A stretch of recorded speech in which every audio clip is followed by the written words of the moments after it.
The HOA president is throwing her daughter's six-figure dream wedding on my private dock right now.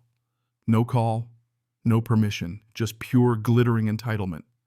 And I'm sitting here with my coffee watching the anchor lines like a woman with a front row seat to karma. 60 people in designer gowns laughing like they own the lake. White tent, champagne towers, a string quartet all sitting on wood I've maintained for decades.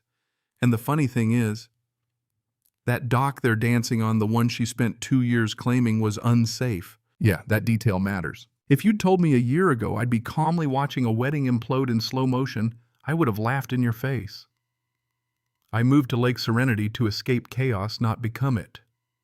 I'm Meredith, 52, former marine biologist turned environmental consultant, and I bought this little waterfront cottage after a divorce that felt less like paperwork and more like a demolition derby. I wanted quiet, water, mornings with loons calling across the mist and coffee in my hand. The dock sealed the deal, hand-built in the late 80s, weathered but solid, the kind of structure that had already outlived trend storms and 2 recessions. To me, it wasn't just a place to sit. It was work, research platform, sampling station, my office with better lighting, and apparently a target, because 3 weeks after I unpacked my last box, Delilah Thornbridge showed up. You ever meet someone and instantly feel like you just stepped into a courtroom you didn't know you were on trial in? That was Delilah. Perfect hair, perfect smile, and the kind of politeness that feels like a knife wrapped in silk. First violation notice hit my mailbox on heavy cream paper. Unapproved dock modifications. $500. I thought it was a mistake. Dug out the original permits, walked over, tried to talk like reasonable adults.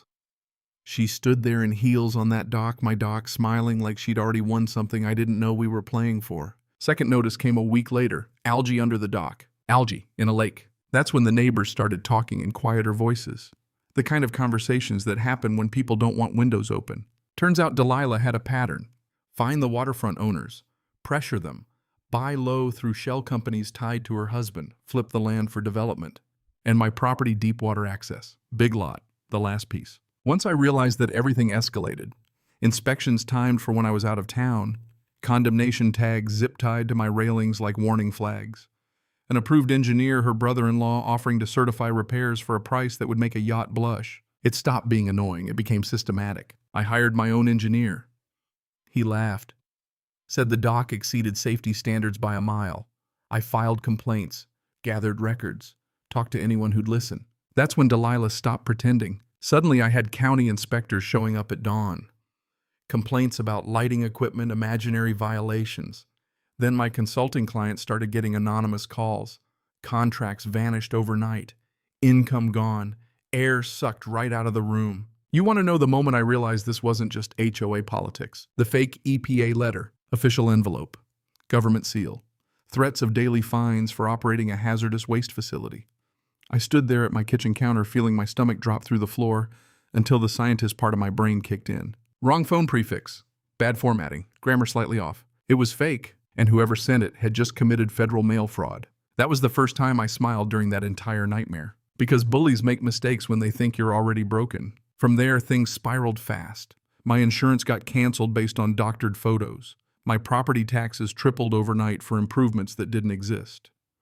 Then one morning, 2 deputies showed up with a warrant, environmental terrorism, they said. I remember sitting in that holding cell, still wearing pajama pants with coffee stains, staring at the cinder block wall, thinking, how did we get here? Then I made one phone call. See, when you spend decades working around federal environmental agencies, you learn who actually has authority.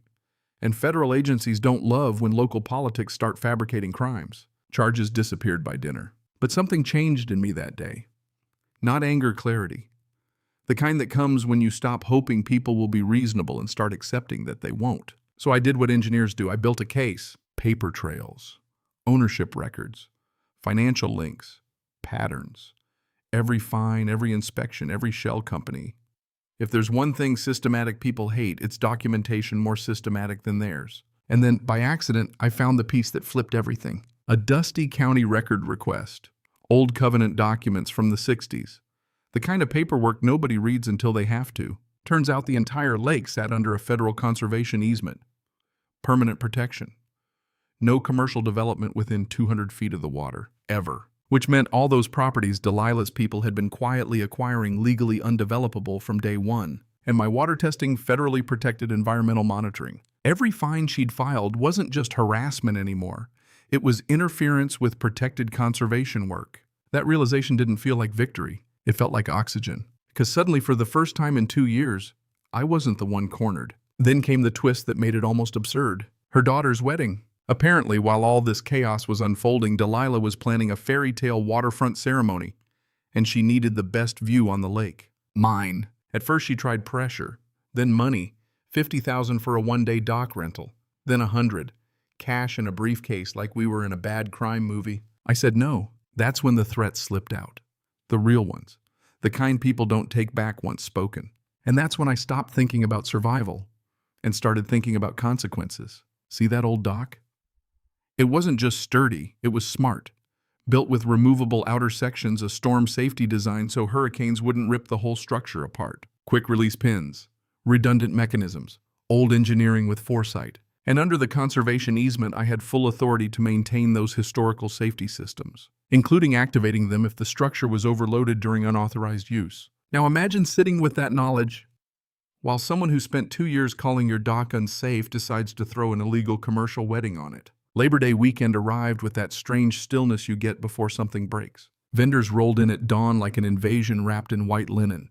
Catering trucks, florists, generators humming. By mid-morning, my quiet research dock looked like the cover of a bridal magazine. I watched from my kitchen window, coffee warm in my hands, counting violations like check marks. Unauthorized commercial use, environmental interference, capacity overload. By the time guests arrived in their pressed suits and silk dresses, the platform was already groaning under the weight. And here's the thing about physics, it doesn't care about designer heels or family reputations. It just waits. The ceremony itself was beautiful, I'll give them that. String quartet drifting over the water, sun low and golden, people smiling like the world made sense. I almost felt bad. Almost. Because while they posed for photos at the far end of that dock, packed tighter and tighter for the perfect shot, I could hear the wood talking. That low, stressed creak engineers recognize instantly. At 4:17 in the afternoon, I turned the backup release. Just a quiet metallic click. Nothing dramatic at first.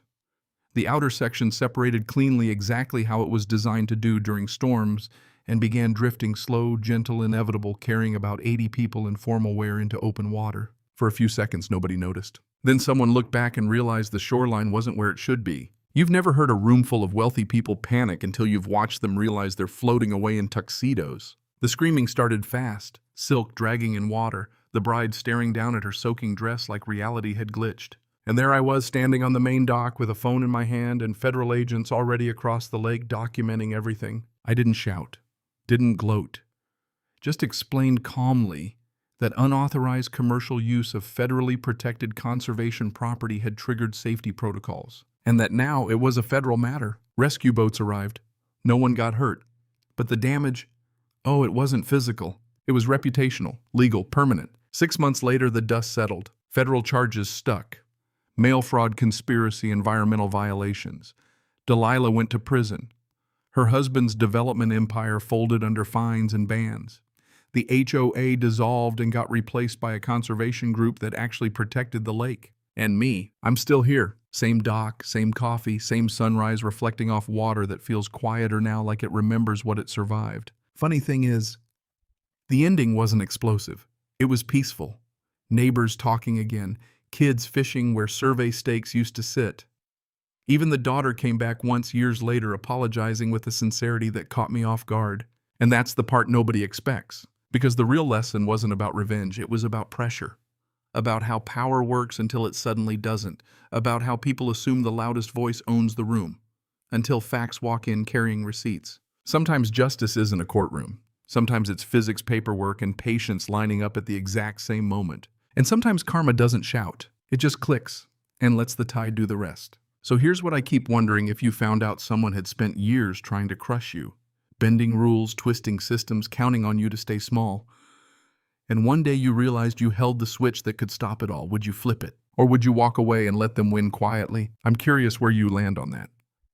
Because I've learned something most people don't realize until it's too late. The line between justice and revenge isn't always clear until you're the one standing on it.